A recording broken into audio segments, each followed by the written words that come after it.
आज बनी अगदी झटपट बनणारी ती म्हणजे कैरीची चटणी. कैरी आणि लसूण आहे ना, ती आपण चुलीवर आणखीन छान लागते, पण चूल नसल्यामुळे आपण गॅसवर जाळी ठेवायची. अशा पद्धतीने भाजून घ्यायचे. लसूण अगोदर भाजली जाते म्हणून ती काढली आणि नंतर कैरी भाजून घेतली. थंड करायच्या लसणाच्या पाकळ्या त्याही सोलून घ्यायच्या आणि कैरीसुद्धा सोलून घ्यायची. आणि मात्र सोलल्यानंतर ही चटणी आहे ना, तुम्ही पाटावर म्हणता किंवा एखाद्या खलबत्त्यामध्येच करा, त्याची चव आणखीन छान लागते. मी इथे खलबत्ता घेतला, त्यात सुक्या मिरच्या टाकायच्या 2-3 अशा, त्या ठेचून घ्यायच्या. ठेचल्यानंतर लसणाच्या पाकळ्या टाकायच्या, त्याही ठेचून घ्यायच्या.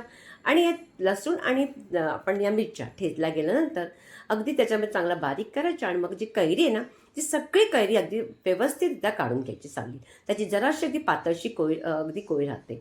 नंतर मीठ घालायचं आणि आता बघा ही चटणी रेडी झाली.